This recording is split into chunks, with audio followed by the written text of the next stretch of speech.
Hey guys, and welcome to Little Black Book 91. We are giving you guys a conversation, a sit down with Ready to Love's Khalil. Yes, I've managed to steal him away from his precious time and bring him on the show to have a discussion about his experience on Ready to Love, and also as well to get to know him a little bit more better than just what we saw on the screen.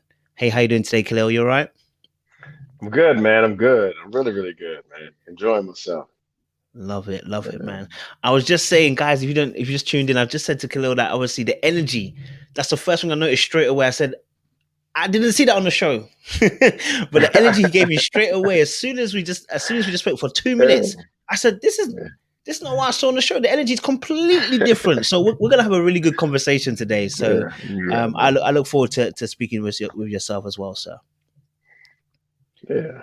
I do too, man. I really look forward to speaking to you as well. I do. I appreciate Cap. I appreciate Cap. Well, before we kick off the show, we always like to do what we call human verification. This is where I ask one or two questions just to warm you up and get to know you and see if you really are a human being or maybe you are a robot. We don't know. So we've got to ask these Oh, questions just to make sure Khalil is Khalil. Okay. And I see the comments are coming in already saying Khalil's fine. Khalil's fine. Okay. Love it. So Khalil, I'm going to read off some lyrics to you, sir. I want you to tell me who the artist is and what song it is. The lyrics go this way: how beautiful, if nothing more, than to wait at Zion's door. bruh. Don't come for me with this, man. Lauren Hill, man. Zion. Let's go. Come on. Bro, Listen. didn't even let me. Listen. Bro, as soon as That's my muse. That's my listen. That's my muse, man. Listen. I mean, I'll let you finish. I'm sorry. Look, that's cool. but It's the fact that I Beyonce didn't had the finish. greatest album of all time, bro. Like, I'm gonna let you finish. Man, oh my God. I'm sorry. I couldn't help it, bro. You hit the strings real quick, man. Real quick. I'm sorry. I love the fact that you managed to get it within the first. It was like the first line. I haven't even got to the second line yet, and he said, "Yeah, nah. How you gonna play me like that?" I love it. I love it. I I love love. it. I love it. Right, man. Yeah, Lauren man. Hill Zion, you had it, bro. You had it, bro. Love that. Yeah. Yeah. Love that. I like That's that my energy. hero. She's beautiful, man. She has Yeah. a radiance that I've never seen in another woman in my life. Like she has a Mm, brilliance about her. Like I mean, I don't think there's nothing she can do as far as an entertainer. Like she's just out mm. there. You know what I She's a mean? vibe. She's a whole league by herself, bro. That's Lauren for Yeah, you. yeah, yeah, That's Lauren for you. I rate that still. I'm with you on that. I'm with you on that. My yeah. second question for human verification goes like this. It's a riddle. Okay. So the riddle is this. Who is it that has who is that with a neck and no head, but two arms and no hands? What Mm. is it? A neck, no head, two arms, and no hand. A chair. A what? A chair. No, you can take one more guess if you want. Okay. A neck and Hmm. no head. Mm. Hmm. Two arms and no hand. Hmm. I give up, man. I don't know. I don't know.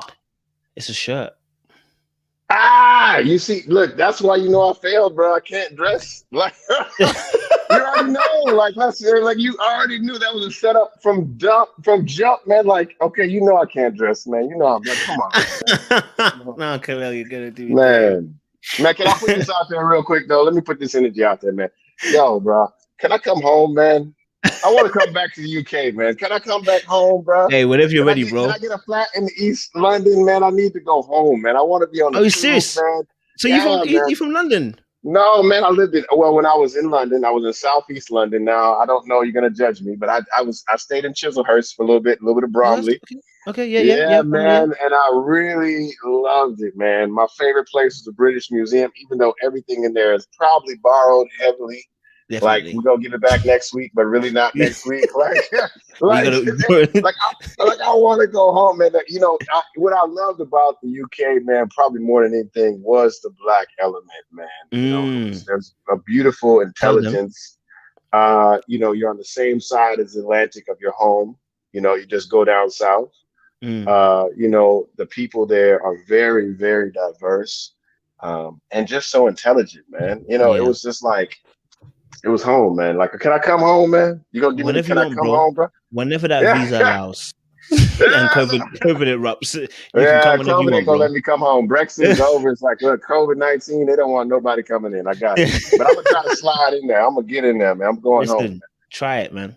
Ain't nobody stopping you. You got this, man. Oh, it's crazy man. that you actually came to London as well. And Bromley ends. I know Bromley ends quite well as well. I'm more southwest, but yeah. Okay, Bromley ends. Yeah, Cool. yeah, Cool. yeah. How long were It's you a here nice. for then? Man, I came. I went back and forth for a few years. Like I would Wow. visit and then come and stay for a while, and I just learned so much, man. I just like it was just a beautiful culture, man. It was like I love that the black people. We're African Americans, and so a lot of our culture has been tainted or destroyed or twisted. Mm, But you guys have such a strong connection to your home and your culture, mm. and I really enjoyed that, man. I really did. I really did. I Love did. that, man. Yeah, Love man. that. Okay. When's the last time you visited? Ooh, about Okay, 6, 7 years ago. Six, seven it's years not too ago. bad. Yeah, It's not not too too bad. bad. Not too bad. No, Okay, no, cool. Yeah, no. it's not too bad. You was 6. I mean, yeah, you're cool. Yeah, whenever you're ready to visit, just let us know. I'm down, man. We'll send out Yeah. the escort. We'll send the queen out as well so she can visit you. Yeah. Oh no, man. I want Megan to come get me, man. If You know it ain't Megan. Megan, I ain't going. You know her. They run Megan out of the place. They run Megan They and sent Harry over. out there. Yeah, they sent him over to us, man. They They said send go to them to you Canada. So guys. yeah, You yeah, run yeah. her out, bruv. What's up with that, man? Why they do that, man? Hey, listen, you already know how racism works. Systematic Is it is UK it like that? is Like that systematic in UK? racism though. UK is systematic racism. Really? Yeah, we have racism here, man. And I know Americans because Americans think that we don't have it here. Well, listen, it's just different here. They don't That's shoot just us. different. Okay, they Hey, they that's just nicer. I'll take they, that. I'll they take don't shoot that. us. Yeah, so I'll be honest with you in that regard. They don't shoot us, but what they do is they nullify your progress. They make it harder to progress, to got Yeah. ranks. They same a bit like you guys, jail also to population and stuff like that. It's more Mhm. systematic. So you'll see it at work. You will see it police stop and searches. You'll see it in sentencing when it police as well. When you're in terms of jail sentencing. So we have similarities, but it's less of, like I said, we just don't get. It's not all. For instance, we won't get shot, but we'll get taken to the police station, Mhm. beat up, and that's how we die. Like, no, Oh no, you're that's how you're we die. Yeah, joking, no, that's cuz. how we die. You're I know, joking, cuz. Like that's how we they get. beat That's you how we get done. We don't get shot. beat We to just death, get yeah? beat up in the prison. Yes, beat up, suffocation. One of those ones will happen to us. So we don't get shot, but we get the other stuff, and you know what I'm saying. It's crazy. Yeah, That's crazy, cuz. That's yeah, crazy. man. It's no good. It's no It's good. nowhere safe to be black, is it? It gets It, like that. it, It gets like that. It gets like that. It gets like that. But let it me lighten does, up the man. mode. Sorry, my bad. My bad. Okay, Let me my bad, lighten up my a bad. little bit. My Okay, bad, come bro. on. What's this? Let me lighten up. Okay, cool. So again, Khalil, thank you for joining us on the show. And we have one more question for you for human verification. And the question is: do you put the milk in first, or do you put the cereal in first inside the bowl? We need to know. We need to know. Cereal first, my friend. Cereal first. Yeah. So you're a That's serial like a killer. no-brainer, man. Like, what are we talking about here, man? It's not it's messy and not tidy.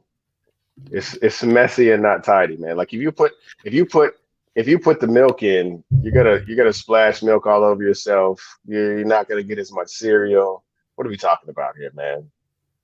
People Who who put the does this? milk in first are I serial have killers. never met somebody who does this yet. I don't know who these people are, but they don't need no more cereal if they put milk in first and then putting the cereal in there, bro. Like, just give me that, bro. Like, you just give me that. Like, what are you doing, man? Come on. Now, it's got to be some people out there doing that, but I don't know if they got clean clothes at all, man. Like, them folks, what are you doing, man? Come on. I'm freaking done. Nah, I hear you on that. I hear you on that. We put the milk, we put the serum first. I hear you on that. I hear you on that. Mm, Well, you've passed the human verification. You've got past that session, so we okay. know you're human now. So we can have a real good conversation. I see the red cup there. What are you drinking, sir? You drinking anything? Water, because I stay hydrated. I'm Wow. a fan, bro. I'm a fan, bro. Where am I at? Am I on the right side or am I on the left side? I might have teleported behind you, man. I don't know. Where am I coming from? I'm gonna send you a jumper just for that. I'm gonna send you a jumper. Let me know what your Oh, size shit. is. Oh, let's Yeah. go. Let's Just go. for Let's the fact go. that you had to put that in there, I'm gonna send you a jumper. Let me know your size in the Insta DMs, and we'll send it to you. I got you, You know what I mean? sir. I got you. You know what I'm saying? We're gonna stay hydrated today. So I Yeah. mean, Khalil, do you know what? You're an abundance of energy, man. I mean, honestly, I'm not even gonna lie to you. Like, I am pleasantly surprised because what we saw in the show was the opposite. And then the edit Mhm. was obviously an edit.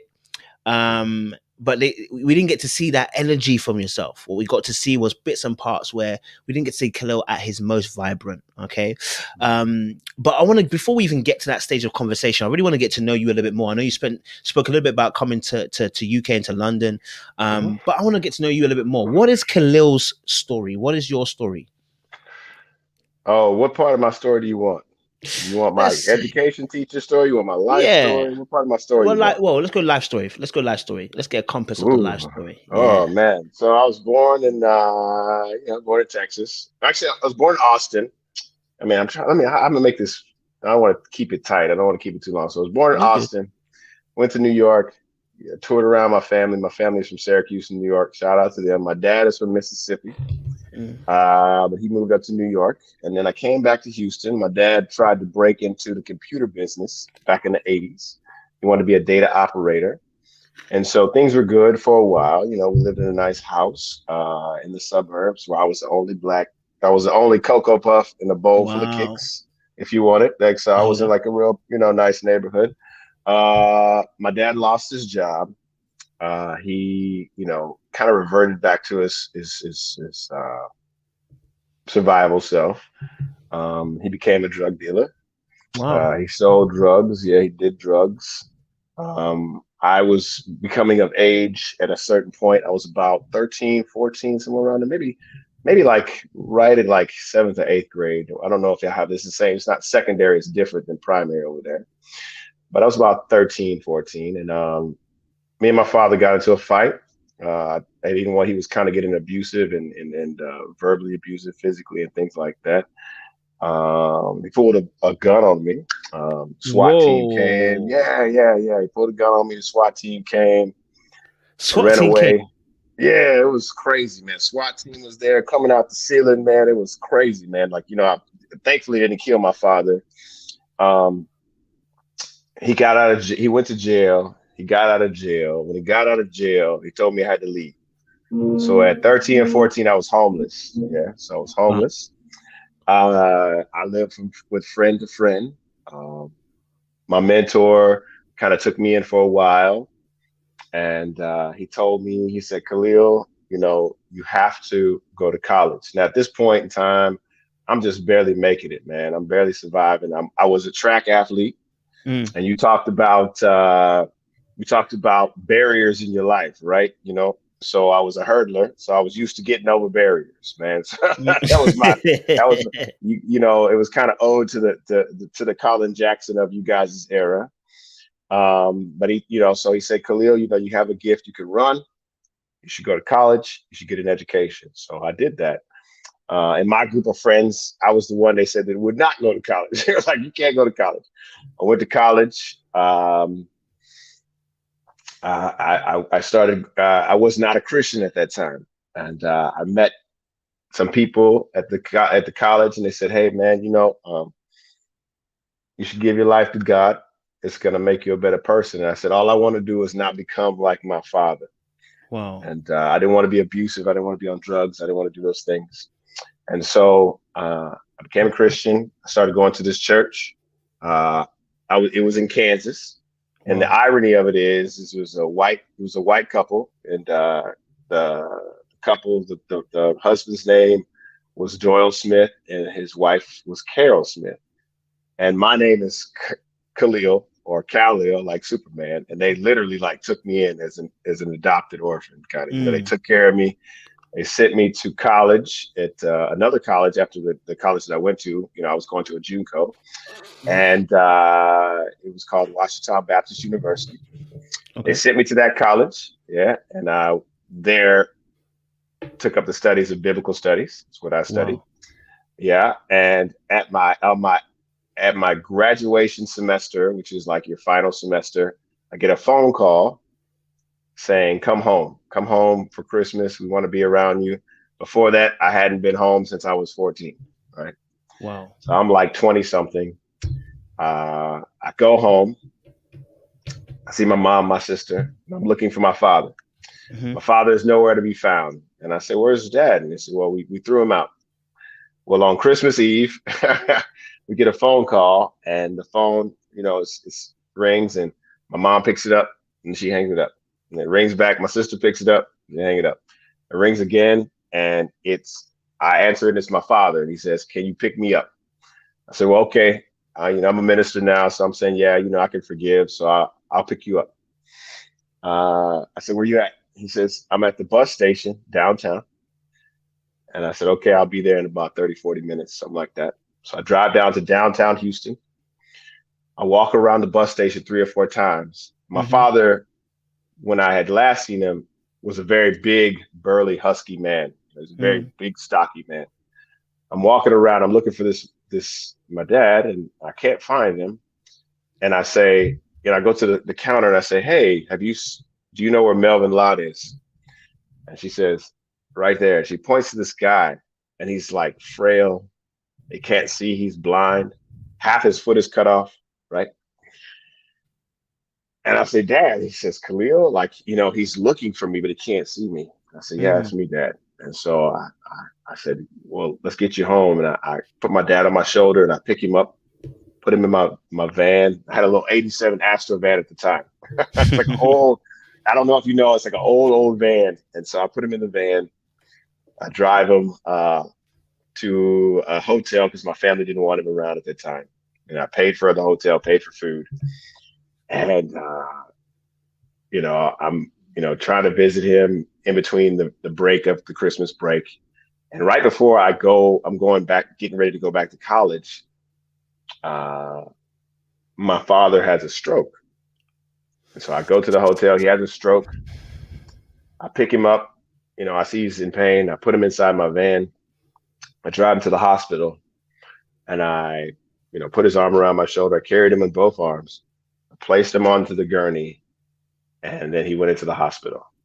And then I, went back to college and I got another phone call that said, "Your dad's on life support. You got to take him off." So I had to drive back and I had to sign my father off life support. And I prayed with him prior to that to accept God. And that's pretty much mostly my story. And then and then here I am. Yeah.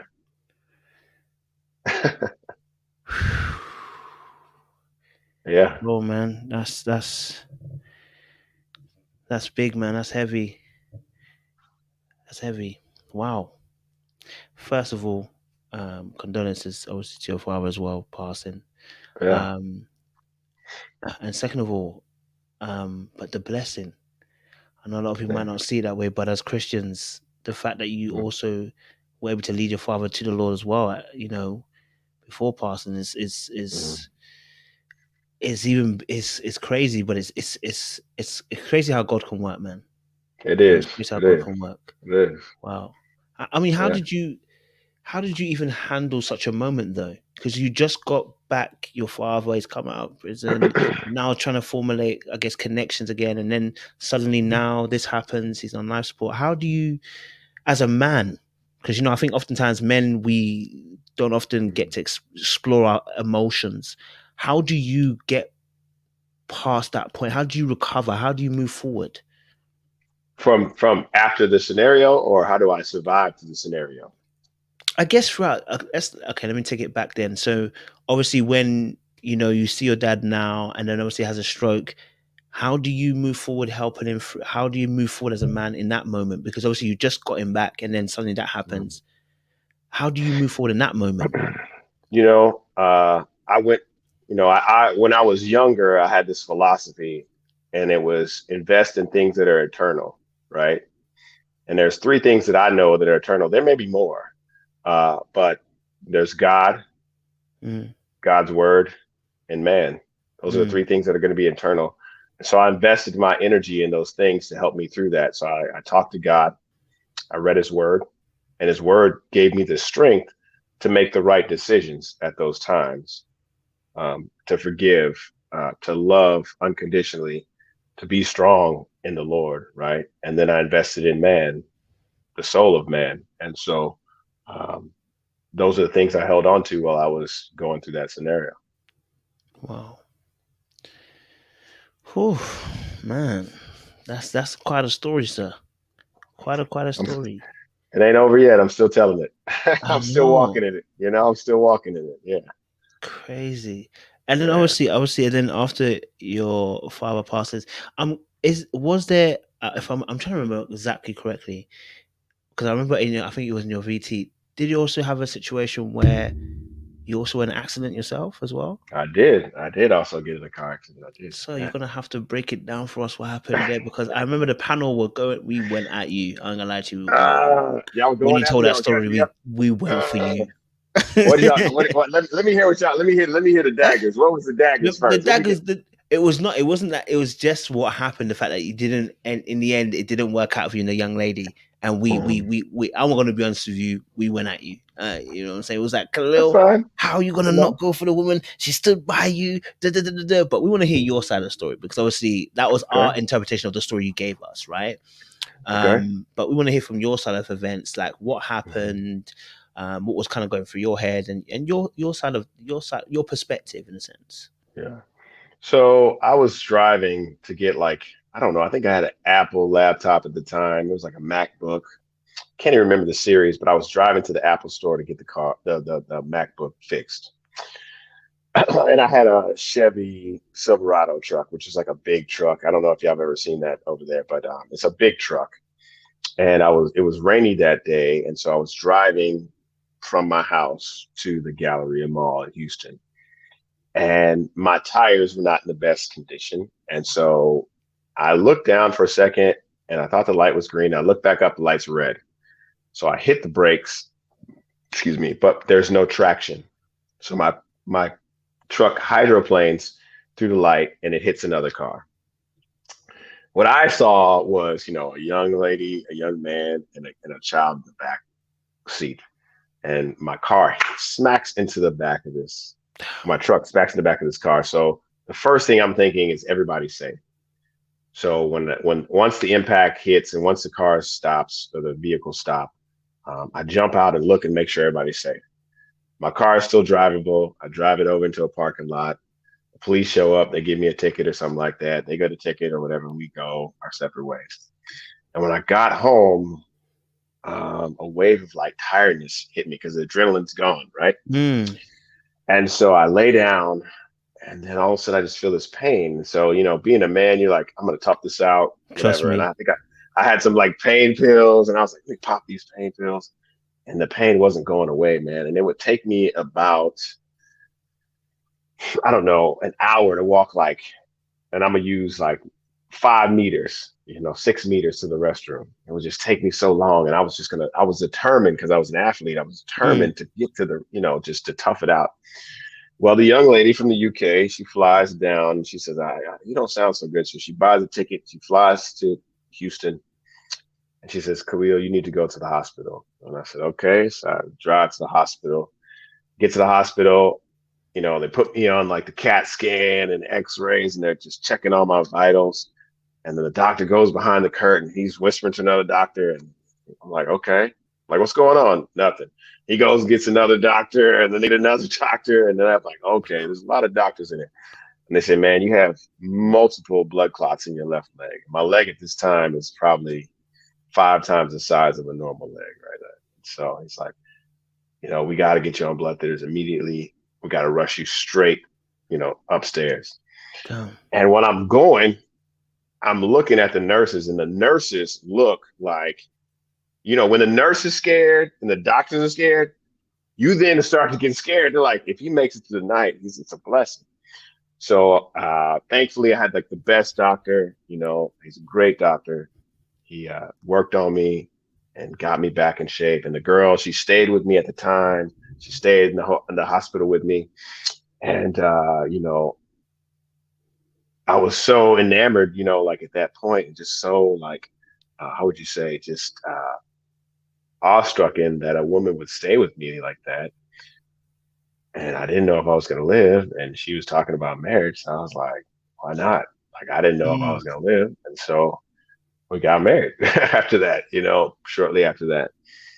Um, and so she was by my side for the most part, but it was more of a marriage in the sense that I was vulnerable, right? I Okay, so wasn't in my right mind, right? I didn't make a decision out of like, I had known her longer than a year, right? I didn't spend time with her on the daily. It was a fantasy world, right? Like, so she would come over and then she had a representative and I had a representative and those mm, representatives met. It wasn't the true us, right? okay, And so we had our own issues. I was still very skeptical. I was still trying to process the new form that I was in. I was coming from this athletic physique and stature, and then going into this injured stature. So it was mm, hard for me to understand like why I couldn't run as fast, why I couldn't jump as fast, why I wasn't, so agile. mm, And it broke me down like into a oof, form of depression.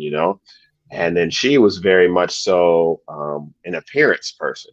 mm, We both like to joke when we did talk was um, to be the best version of yourself. yeah, And so she was working on the version of herself. She wanted, she was very much appearing. She's like, man, I have this tall American black man, but I can't be the same black man I was, right? mm, And then, she struggled with like an eating disorder. She struggled with some self-confidence issues. She was a little bit controlling at times. And I was very much so just kind of aloof. Uh, I'm definitely wasn't assertive enough, and so that mix just kind of yeah, turned into like a power struggle that wasn't that's healthy. right, Like yeah, I don't want to be this person that you're trying to make me to be. I want to be me, and that tends to be always my scenario in life. Like I always just want to be Khalil, right? I mm, always just want to be me, and everyone who sees me looks at me. Have you ever seen the movie Belly?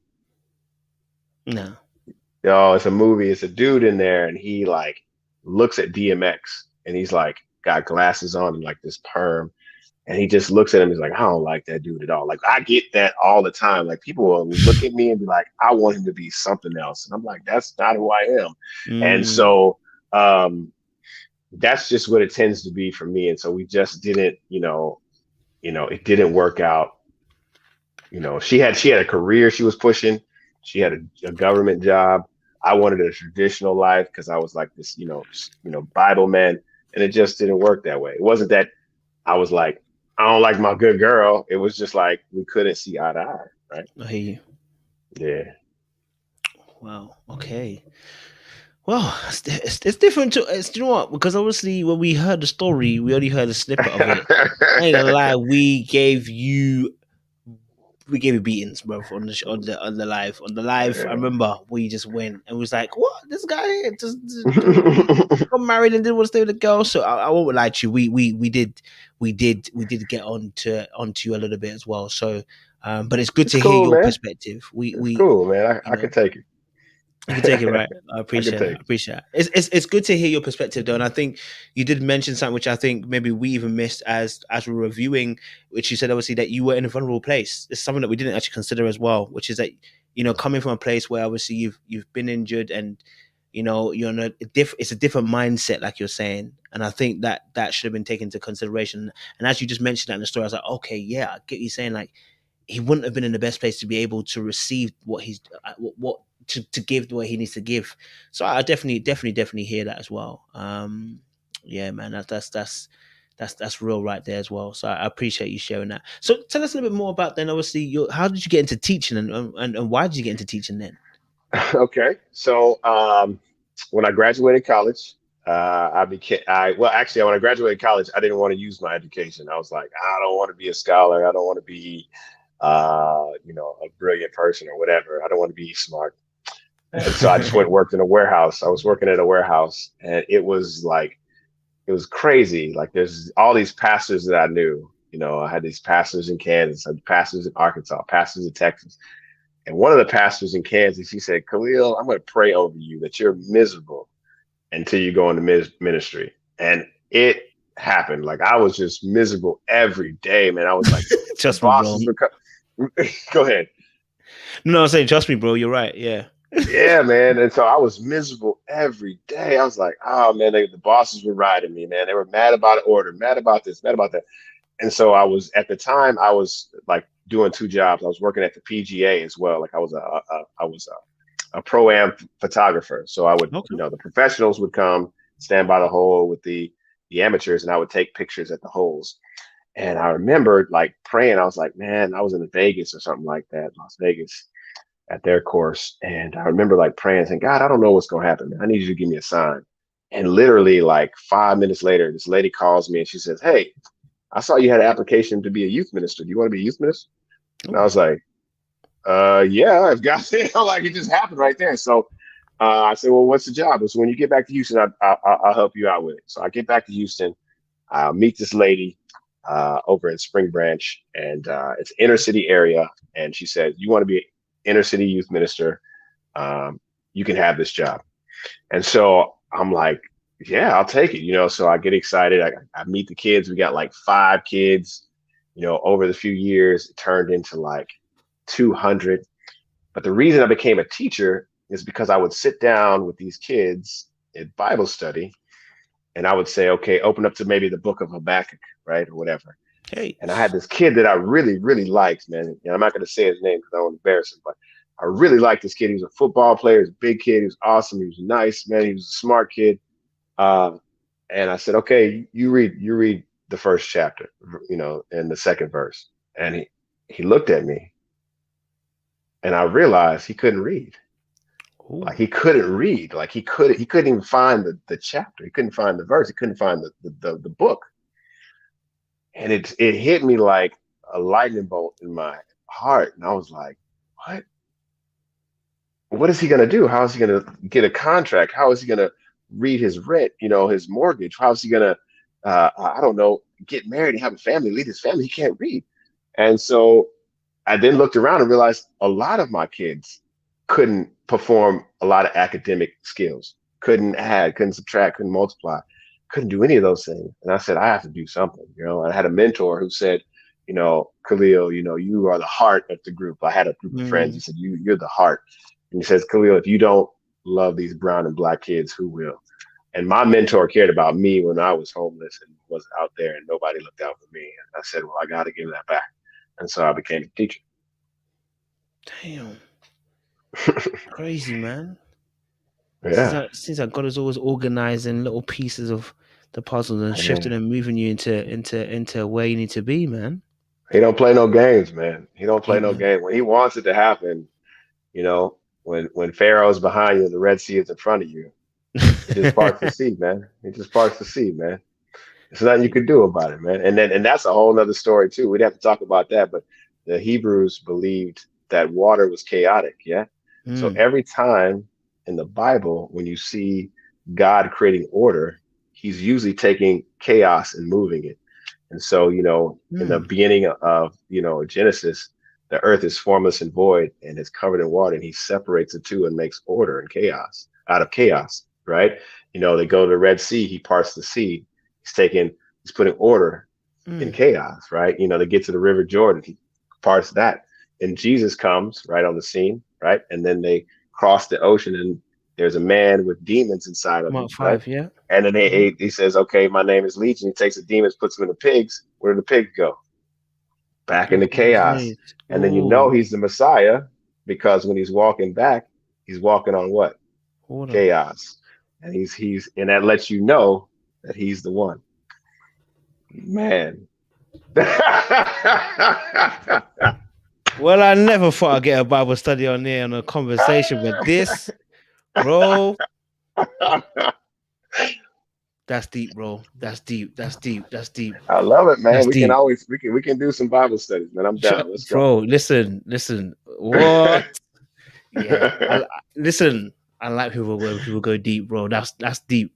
Yeah. Deep call of the deep. I like that. That was heavy. Heavy. I never saw it coming. Never saw it coming. That's a word. Anybody heard that? Rewind that, okay? Rewind that. That was deep. Yeah. Okay, so we've got a pretty good feel of, obviously, you've introduced us a little bit into your background and introduce us into how you grew up and everything as well. And obviously explain a great story about how you became a teacher as well. And that's probably why you put the word the way you did just then. It's a gift. So obviously, Khalil, obviously, it's you're giving me great energy, great vibes. You know what I'm saying? You're a handsome chocolate brother. You know what I'm saying? The beard is strong. You know what I'm saying? Like, you talk good game. You know what I'm saying? You seem like you smile a lot, man. You are looking like a catch. And in fact, the comments are even telling me Khalil has been my number one from day. Da, da, da, da, da, da, da, right? Khalil, break it to me, man. What's the dating history been like before Ready to Love? What's the dating history been like? Why has it not been so successful for you? Why do you think it's not been so successful? Um, I would say my fault is that I'm a lover of people, man. Like, and Mm. I'm gonna go back to you just for a little bit, but I gave you a nickname. I think you're the online anthropologist, man. Like you like the OA, man. Like you see people's for who you see past the veil, right? Yeah. And so for me, I'm the same way, man. When I see people, I don't always see the bad in them. I try to see the good in Mm-hmm. them. And I've been in some situations where, the young ladies may see me. I don't know what it is. And they like me and they're beautiful and they're wonderful, but they may have some insecurities. I may have some insecurities. And it comes up as, and I know it's the word. I know I'm not I get You the can say mean it. girls. You Like can say it because I that's a get good the point. mean girls, and I don't. I get the women who are angry, and it's not that I can't deal with that scenario. Mm. It's just that I can't maintain it, and so I try my best to love. Like that's what Here's a better scenario. Here's a better scenario, right? Mm. Here's a better scenario. You study the Bible, right? Yeah. Okay. In the Bible, does it tell you when you're ready for love? Not necessarily, no. You don't really see No. that. Not that But I'm does it aware of. tell you how to love? Yeah, tells you this is what And love that is. and that's what happens to me. I know how to love, and so I love with all my heart. Don't get me wrong. I get the Bible says take the good, the bad. I can get fiery. I can get mad. I can go hard. You know what I mean? But the Bible teaches us how to love, not when to love. And so Mm. the hubris of humanity is believing we have enough time to prepare to be ready for love. But in Mm. actuality, you don't know. 2020 will teach you you don't know what time God is going to call you home. So you need to love the correct way when it comes your way. And Mm. that's what gets me into a little bit of trouble. Is I'm trying to love maybe someone who doesn't want to receive my love. I won't say ready. They're not ready to receive my love, or I'm not ready to receive their love. It may be both ways. Okay. So are you saying that you that often encounter women who are emotionally unavailable, or because you're giving them Sometimes, love, but sometimes, they're yeah. not. Uh huh. Okay.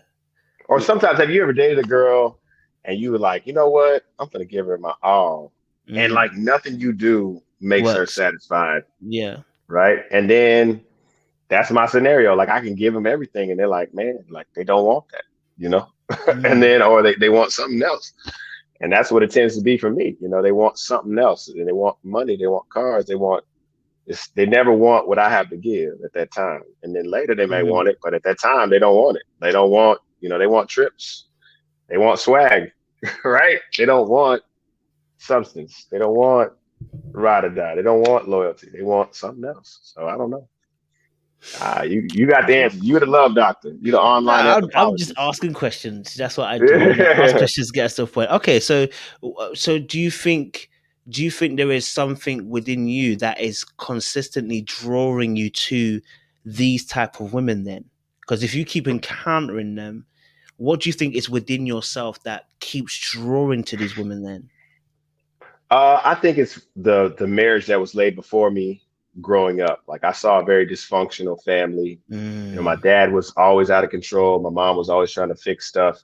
And I probably take a lot more of my mom's personality of mm, trying to fix things or trying to like work through problems. And I do see that storm in people, man. I mean, I think that's the beautiful part about the man, they call Legion. He wanted to be whole, but he wasn't. So I see that in people, and I'm not saying I don't have those moments either. You know what I mean? But I want to see, the image that we were created into. And so, we're creating the image of God. So I guess I get so blinded by that I don't see the red flags. And I think that's why I continue in that pattern of Mm, looking past what's there and seeing the substance. Like I like to connect with people on yeah. a deep level. You know what I mean? It's a Mm. vibration, and you're pretty good at that. Like I watched you work and you can sing. And so you can connect with people on a vibration level that opens them up to hear you. You know what I mean? I can't sing, so I gotta talk. but but you know what I'm saying? You know what I'm saying? Like that's what happens. And so that's what I want to connect on a deeper level, and I try different ways and it doesn't always work. And so that's how I get caught up. So let me maybe ask this question. You don't have to answer it, but I want to ask a question. Do you think that because I'll keep it 100 true. I had Ida on here Yeah. last week, Yeah.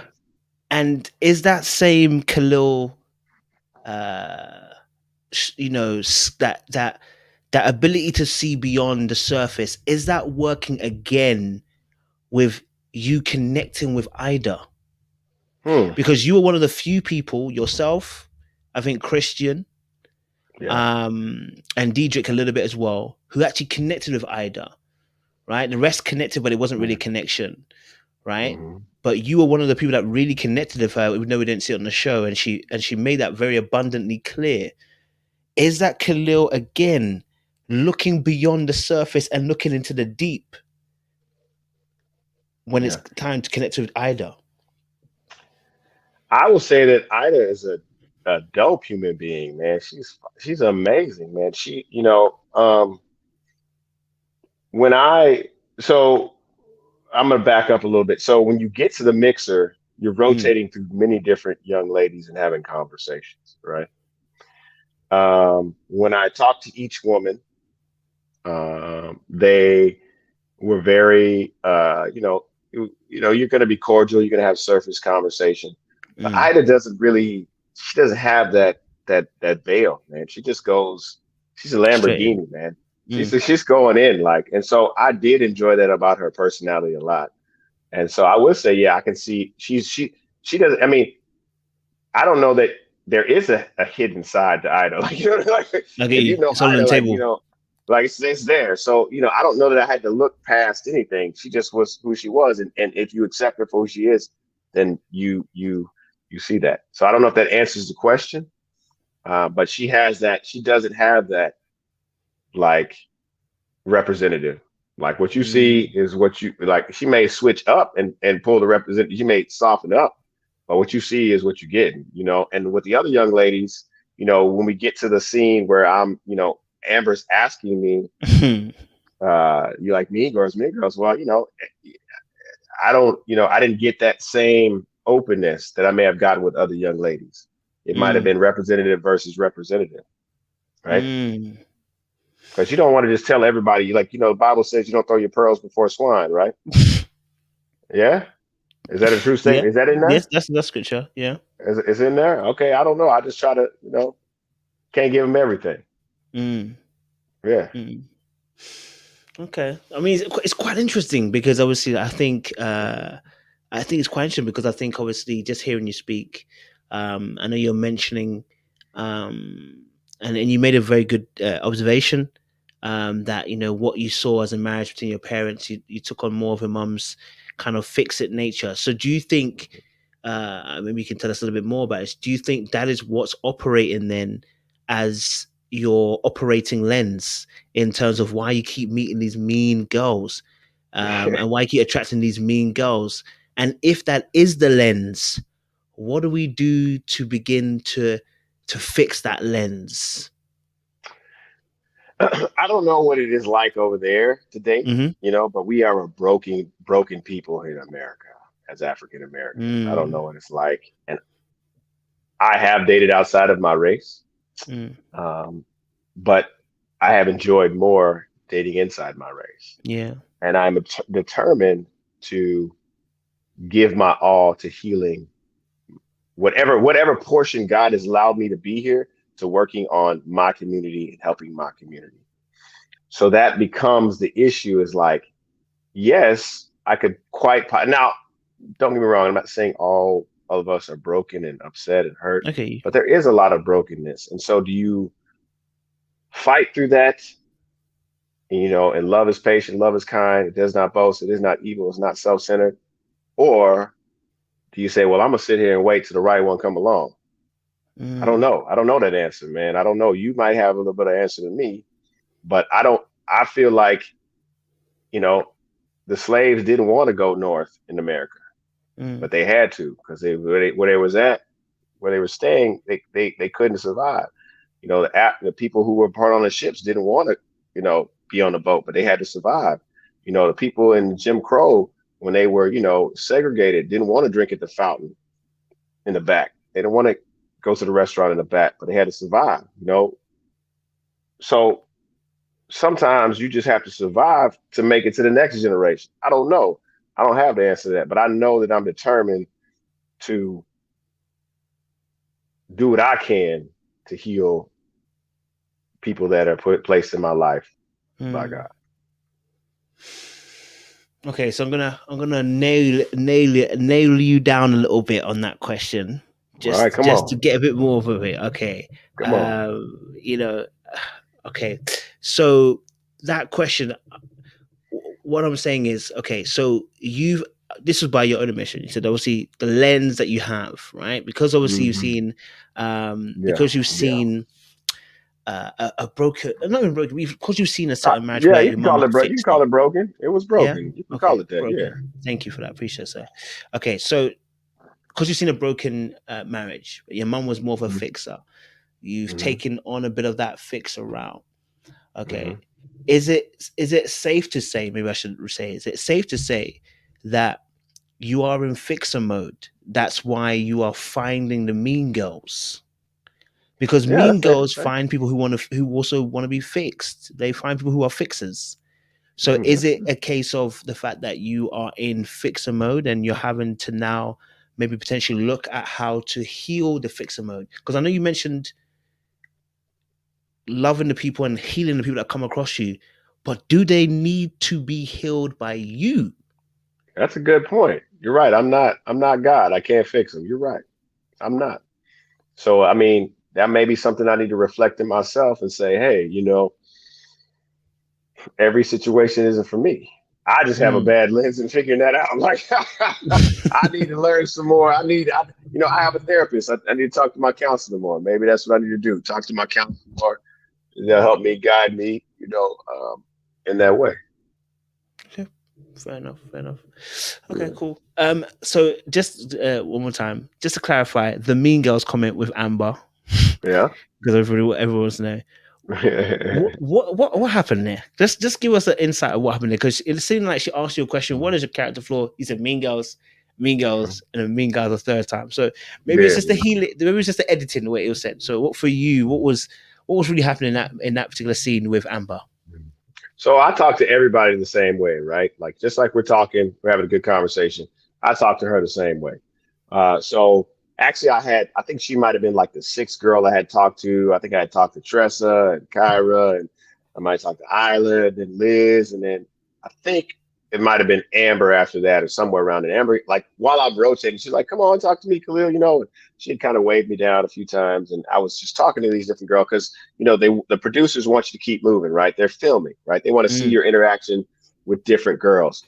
And so I get to Amber, and it's it's the winter time. It's like 10 degrees outside. I don't know what that is in Celsius, but it's like really cold. yeah. And like, it's like super cold. I've already walked around, right? And they gave us some champagne. I honestly, it might have been some kryptonite in that champagne, because I was like, oh, like I was like, I don't know. I was like fading, man. I don't know what it was. Might have been the cold, the walking, I don't know. And so I get to Amber, and me and Amber are laughing and joking and having a good time. And it was like, stop, right? And she was like, and I'm trying to make her laugh. I'm trying to be comical. And, you know, she's like, what are your flaws? Like, I don't know this woman. Like, I just met her 10 minutes. Like, we've been talking maybe 10, 15 minutes.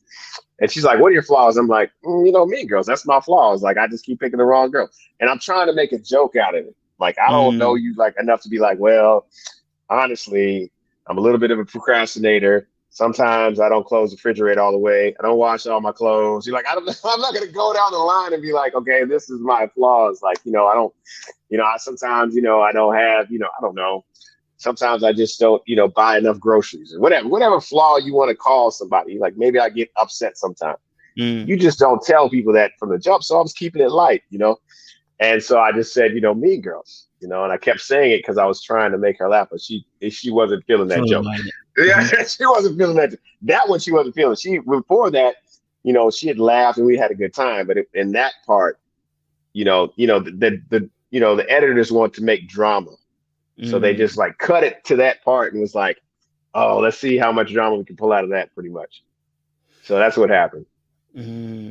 Okay. So, I mean, how did that conversation with you and Amber actually play out then? I mean, to you, was it a good conversation? Was there much Well, that you got out of it? Did you find there was a little bit of a connection there? Like, how did that conversation actually go down? Because obviously, edited is edited, isn't it? yeah, me and Amber is like a friend. Like she seems like a friendship type girl. I wasn't, you know, we were. I don't think she saw sparks with me, and I don't think I saw sparks with her per se. I don't. I mean, she, you know, but she just, you know. So when you're not making those type of deep connections like that, it's kind of like, you know, you know, I'll use the analogy, you know, of being an ocean animal, right? Like, so maybe there's a tuna fish.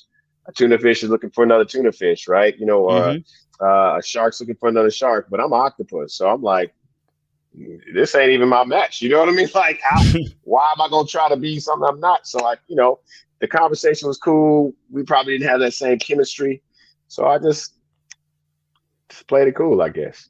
Mm. But now, you know, when I see you, as far as a relationship, she'll say, you know, we had a good conversation and he's cool. That's what she'll say, and the same goes for me. Cool. I Yeah. appreciate that. So, for you, obviously, when you got to the mixer, sorry, apologies there. The water's come back up. Sorry, man. When you Stay got to the hydrated. mixer, I know you did. Trust me, bro. Trust me. Stay hydrated, indeed. When you got to the Yeah. mix, okay. So when you got to the mixer, I know that obviously, I know some people already said how the mixer kind of plays out. It's not straightforward and stuff like that. Yeah. Um, but obviously, when you got to the mixer, I know you saw a couple of people coming in. Who was the first person that you saw that you thought to yourself, "That's a bit of me. That's a bit of me." Mm, that's a good question, my man. It's a good question, man. You know, it was two girls that really just hit me that when I first came in. So first of all, let me paint this picture the other way. When you Paint it. walk out, like you okay, so like I don't live in a mansion. I don't know where you live, but I don't live in a I mansion. don't either. So so I'm You're good. walking out and like there's like a pool right there, there's water. It's like going down a hill, there's cascading rolling greens, and there's trees and weeping willows and a river. And I'm just like, yo, where am I? Like in Elysian fields? Like, am I in heaven? Like, what's going on? First off, you're just taken back by the beauty of the surrounding. You know, then you're trying to process, okay, who are these people?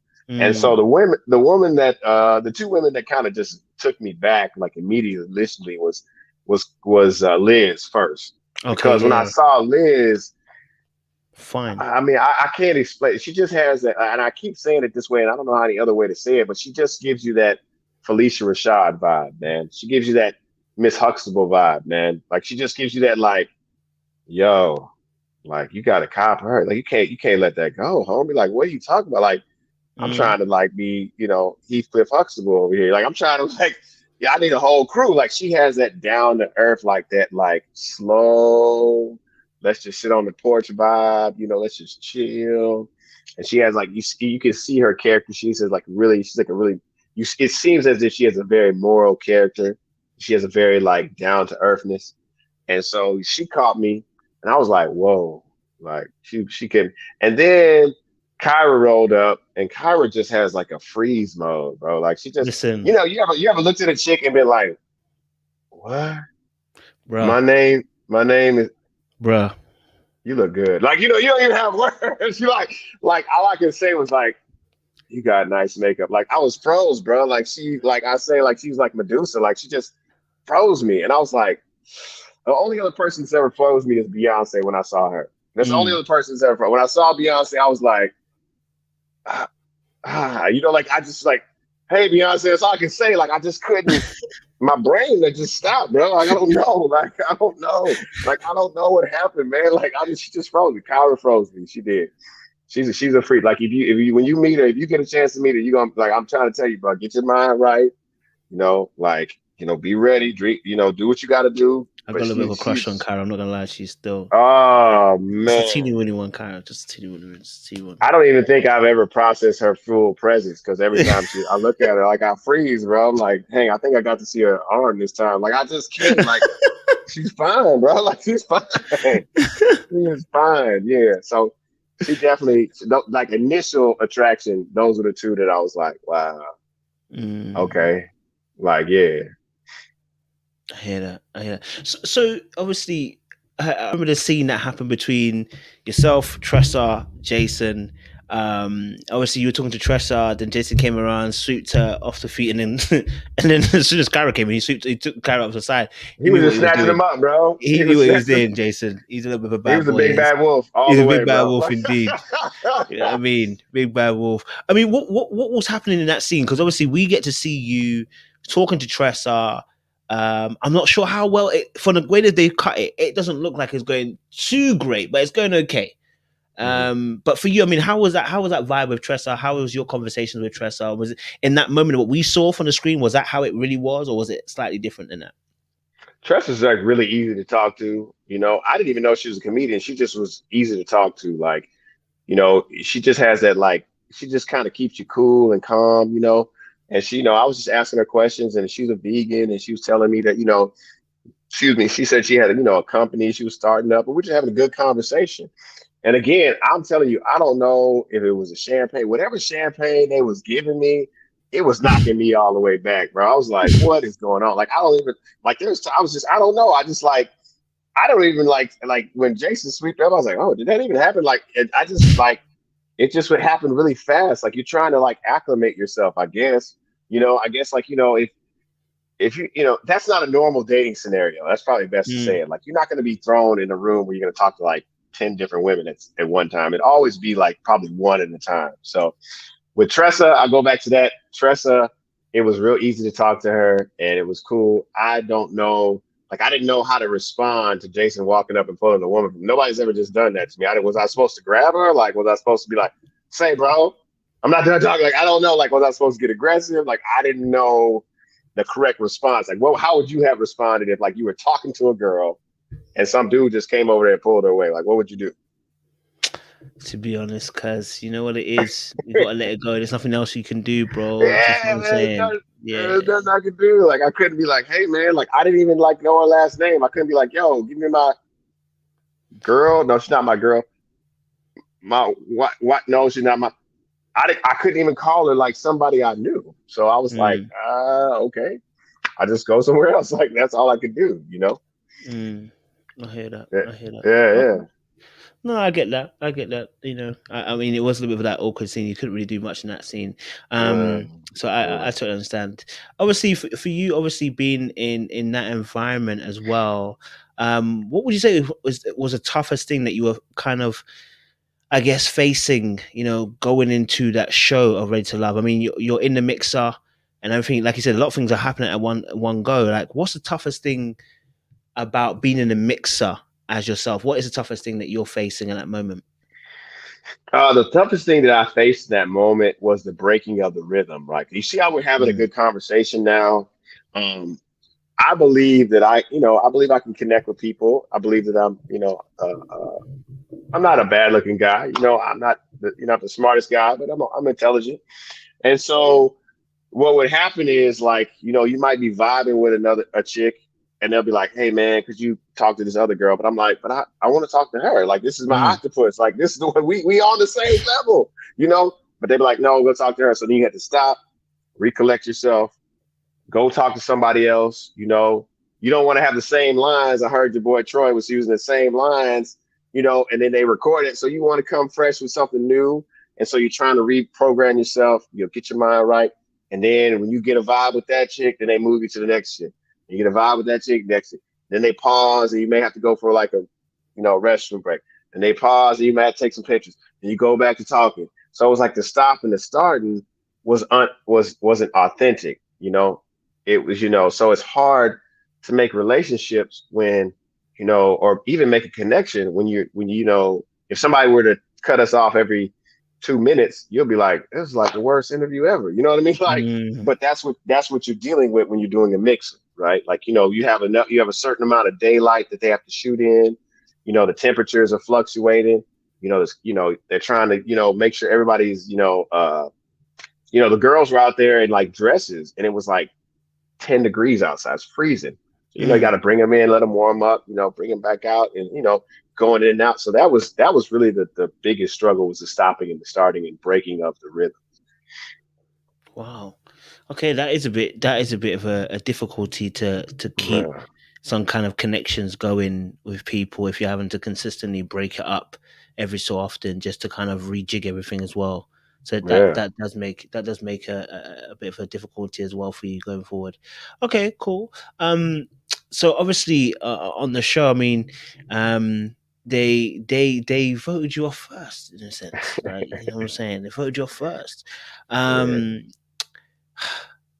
I mean, what was your sentiment as to why they voted you off? Like for you, what was the reason why they sent you off? What was your kind of thoughts around that? I didn't know initially. After watching, I knew, but I didn't know initially. I thought I had a chance, so I didn't really know. So you're asking me how I felt in the moment or later? In the moment when you realized that they're sending you home, what was your kind of thoughts? For why they sent you home? Rejection, like a lot of rejection, like feeling like. So like when you're about to get sent home, like Tommy will call you out. He's like this, cool entertainer, and he has us all lined up, and we're like, oh boy, we're all lining up. And so what he would do is he would call like, each guy by name, be like, Troy, you're safe, and like everybody's like, oh, Troy's like, oh my God, oh, I feel good. All right, he's like, all right, Joel, and Joel's like huge, you know what I mean? He's like, you're safe. And you're like, okay, so he's going down the line, right? Like, and Ron, you're safe, and he's like, Khalil, and I'm like, oh crap, let me be safe. Like, I'm thinking, and I'm like, all I can think of is just say safe, just say safe. He's like, you're not ready to love, and I'm like, like no, like it's like a stab in the heart. You're like, man, like I want to hang out with y'all. Y'all are such good looking people. Why can't I hang out with y'all? He's like, well, you don't got enough swag. I'm like, but I can change clothes. And like, well, you're just not, you're not black enough. And I'm like, but I'm black, like, like you just want to stay, you just want to stay with him, and it's like, no, you can't be with it. So it's definitely a huge rejection, you're just like, so, but then, after that, I was like, I wasn't too hurt by it. I was just like, okay. I was like, I don't want to be somewhere people don't want me to be. So I understand. I was mean, cool did you ever find out why that you were the first to go? Did they ever let you know why you were the first to go? No, they would not tell me. I had to watch the show to figure out why. I did not know until I watched the show. So I didn't know what I'd done wrong until like I turned on the TV and they were like, man, he ain't got no swag. And the one girl's like, I don't even want to talk to him. I was like, dang. It's like, is it that bad? Like, and so I didn't know that they were not attracted to me that way. They just thought I wasn't attractive. So that's ultimately what I came to the conclusion is I was just not their cup of tea. They just didn't like me. And so they're okay. And that's okay. Like they don't have to like me. There's 10 girls, there may be other young ladies out there that do like me. So it's okay. Mm-hmm. The audience want to know, I mean, who's in your DMs at the moment? I like to, I like philosophy and I like, poetry. And there's a famous poet and philosopher who says, I plead the fifth. Dave Chappelle, I plead the fifth. Listen, I plead the fifth. I don't know what you're talking about. What's the DM? Man said he's even pleading the fifth big time. Okay. Hey, no, Okay. man. You know, a gentleman doesn't kiss and tell, man. A Mm, gentleman doesn't kiss and that's tell. true. Yeah, yeah, That's true. That's true. That's yeah. true. I mean, for you on the show, who did you connect with best? Who was the best connections, or should I say, who was the best Mm. connections that you were having on the show? Ooh. Let's see. Fifth. I'm gonna plead the fifth again. Can I plead the fifth one more time, man? You want to put the film again on connections? You gotta watch the reunion. You gotta watch the reunion. On I can't give it. connections? I can't give you everything, baby. I can't give you everything. If I gave you all the music, you wouldn't buy the album. I'm just saying. Damn! Can't even get a little spice up in her? No, baby. Like, you gotta see. You'll see. You'll see. Damn. I know, man. I know I'm tripping. I just can't. I just feel like, you know, it's good for people to keep going on this journey. I think that's what I like about your show is you taking people on a journey. You want to watch one episode to the next episode to the next episode, right? So, yeah, catch me next week. Be here next Friday at 8 p.m. Let's see what happens. Okay. I know you don't like it. It ain't sitting well No, with no, you. no. I'm sorry, I man. actually do respect it. Do you know what I mean? Yeah, You know yeah. what? It says a lot more than actually not saying anything. So it's good. It means there's something Yeah. popping, there's something boiling. So we're waiting to Ah, see what go on. You understand? You know what I yeah, mean? We yeah, don't man. mind Yeah, man. waiting. We don't Yeah. mind waiting, sir. We don't mind waiting. We don't mind waiting. Okay, I mean, from obviously you've been on the show. What would be the greatest lesson that you learned being on that show? Oh man, I learned so many lessons with that, man. Probably the biggest lesson. Oh, maybe I'll start with the small. Well, I learned a lot about production. I Mm, learned a lot about production. Like I look at you, what you got set up, man. You got like a light over your head, microphone. Man, there's a lot of work that goes into production. They do that like 100 times what a normal person would do, man. They have trucks and trucks full of production equipment. The producers don't sleep. They working nonstop. Even though they gave me like a corny entrance, like if you listen to my music, it's like game show music, and mm, the other guys had like, Fast and Furious theme song and like had like the Mission Impossible theme song. They had like amazing entrances, and I had like this like like this like corny music, but they did put a lot of production into it, and I really respected that a lot. Um, that was something that I learned. I learned not to take yourself too serious because people was trashing me about my suit. Everybody was trashing. I can't believe this. You ain't got no confidence. You trash. Look, I can't believe you came at this in this level. What made you think this? Like, people was trashing me. I was like, man, they don't even know me. You know what I mean? But so I didn't take it too serious. I mean, because like maybe I wore the wrong suit on Monday. Well, can I fix it on Wednesday? Can I fix it on Friday? Maybe swag ain't everything. Maybe I'm not an alpha male. But if we talk about the spectrum of radiation, alpha particles are the weakest particle. Maybe I'm a gamma radiation. You know what I'm saying? Like maybe I'm a different type of beast. I'm just not going to be on the same level like everybody else. Like I don't want to go for the same chick that everybody goes for. So like mm, I felt like that was something that kind of, a redefining of yourself, being confident in who you are. Like everybody ain't going, like how would you say, everybody's not interested in just cars, money, clothes, right? Like you yourself, you're a spiritual man, intelligent man. Maybe you want an intelligent, smart woman, right? mm. Maybe you ain't just looking for somebody gonna sit there and just smile on the couch and ain't gonna say nothing to you, or not gonna say anything to you. I'm saying it with my code switch here, but so I was okay with that side of myself and learning myself and saying, to each his own. Like I said, I'm not a shark or tuna fish, but I'm an octopus. You know what I mean? Maybe I'm something else. And so that was very encouraging to myself to learn that I don't have to be an alpha male to find love. That's right. Maybe I'm a gamma male.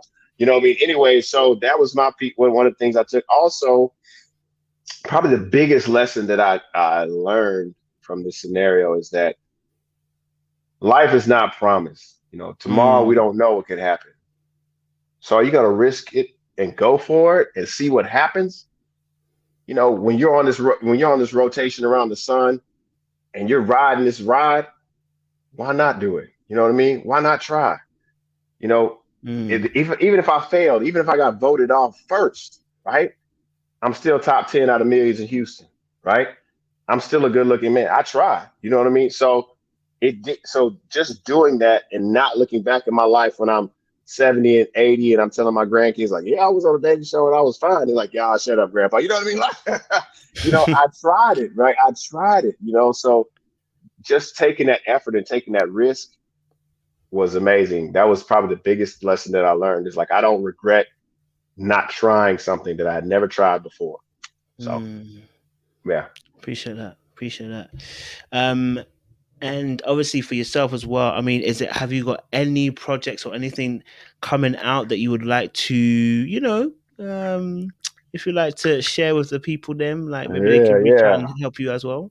Yeah, well, I would like to start a clothing line. Let's go. I like to start a clothing line. I'm working on something, for us people, you got the hydrate hoodie. Maybe I might be able to do something like that. I'd like to also work on a nonprofit. More so, I'm working on a nonprofit. And I'd like to be able to sell some merchandise that will benefit kids that are in need. And so that's my goal right now is to put that together because I believe that we need to give back and help our communities in every way we can. Love that. Love that. Yeah. Oh, wow, Khalil. Do you know what? This has probably been one of the smoothest conversations I've had. It's just flowed. It's just flowed. And I Yeah. like that, man. I like that. Do you know what I'm saying? Just last question. What's the thing with the octopus? What's this octopus thing? I missed it. Okay, so every species has its own match, right? And I Yeah. think that what's happening with the show is that we're trying to push this theme that if you don't look this way, you don't talk this way, you are not ready for love. Mm. But love comes in different forms and facets. So, the apex predator is going to look for an apex predator, right? But maybe I'm not an apex predator. Maybe I'm a shapeshifter. Maybe I'm intelligent. Maybe I'm looking for something else. Like I'm not looking for just looks. Maybe I'm looking for something beyond what you can see. And so that was what I was saying is you can't force an intermixing of species just because everyone says so, right? Like I like British young ladies because I like their accents. I like their mindset. I like the schooling system. I like that they take public transportation. I like that they're well fit. That might not be for everybody else. I hear that. Well said. Well said. Well, thank you again, Khalil, for joining us on the show. It's been a really good conversation. Yeah. I think you've been quite open and honest and candid, and we've learned. We've learned quite a bit. Like I said, we now know octopuses are what people really want to know about. So they're now Uh, calling you Gamma Octopus in the chat now. So that's your new nickname, Gamma oh, Octopus. oh my God. You Well, asked for it. here's a side note. I wanted to be a marine biologist when I was young. So yeah, I like marine biology. So I'll take Okay. that. You take that. Gamma Octopus, Yeah. guys. He's now called Gamma Octopus from now on, guys, just to let you guys know. And the ladies are telling you to check your DMs after this as well, apparently. So check your DMs after this as Well, well. here's what's gonna happen, man. Only way I'm gonna let you get my password and you tell me which ones I can talk to. How about that? You got the eye, you got the sight beyond.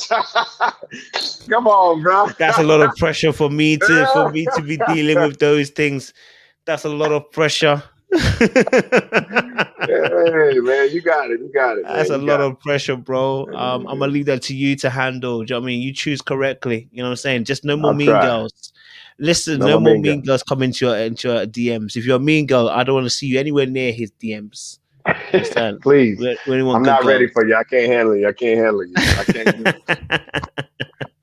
Yeah. No, I appreciate that. Thank you very much again, Khalil. Guys, if you've joined us for the conversation, thank you so much. Yes. It's another sit down we've had. We will be here, I believe, Monday night as well. Listen, the work don't stop. We'll be here 6 p.m. CST time for another interview as well. Stay tuned to find out a bit more about that on my channel. Make sure you subscribe to that. All right. But again, Khalil, thank you so much. Yeah. It's been powerful. It's been good. It's been even a word. chaotic Yeah, man. waters. We found out, guys. Okay, so we appreciate that, sir, and hopefully we'll get to have you back on the show again, especially if reunion kicks off. We want to have you back after after the reunion as well. So Okay, we'll get to okay. see what connections you've made that you didn't want to tell us about now, innit? Hey, I don't know. Let's see. We'll see what happens. We'll see Yeah, what happens. yeah. All right, guys. Thank you again once more. Stay hydrated, and we will see you soon. Appreciate you guys. Stay locked and stay loaded.